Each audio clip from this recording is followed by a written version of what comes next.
पंचपातक उपपातकात् प्रमुच्यते सर्ववेद पारायण पुण्यं लभते नारायण सायुत्तवाप्नोति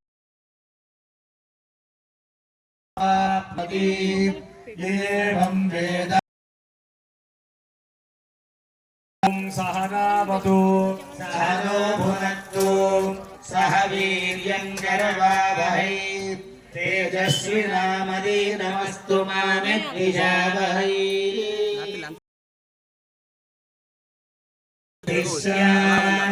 शान्तिः तच्छं योरावृणीमहे गातुं यज्ञाय गातुं यज्ञपतये दैवी स्वस्तिरस्तु नः स्वस्तिर्मानुषेभ्यः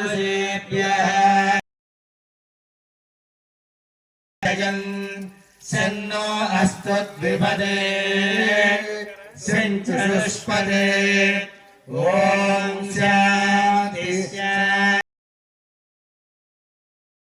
समस्त सद्गुरु साईनाथ महाराज की जय।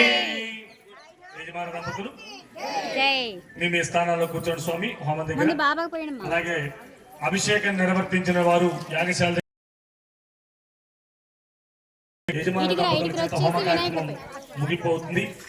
అందరికీ కూడా యజ్ఞ భస్మాన్ని ఇస్తారు. తప్పనిసరిగా నుదుట బొట్టుగా పెట్టుకుని తీర్థ ప్రసాదాలు సేవించిన తర్వాతే ఇంటికి వెళ్ళండి. కావున అభిషేకం నిర్వర్తించిన వారు యాగంలోకి వచ్చి వసతిగా నీడలో మీ స్థానాల్లో మీరు కూర్చోవలసిందిగా మనవి. గణపతి అనుకో దండ పెట్టుకో.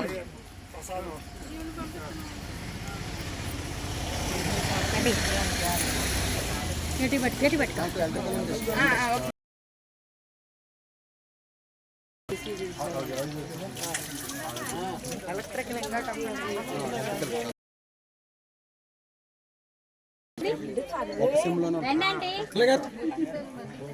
పర్లేదు కలిసి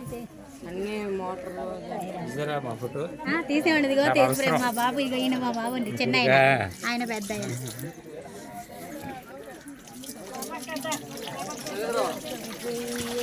అరకుల వయసు ఇప్పుడు అన్ని కనిపిస్తుంది. ఫోన్ నుండి బట్టి అన్ని ఇక్కడే తెలుస్తుంది. ఆ రోజుల్లో లేదు కానీ ఒకసారి ఈ పూట ఇక్కడ వాటర్ ఉన్నాయండి. ఇక్కడ వాటర్ ఉన్నాయి.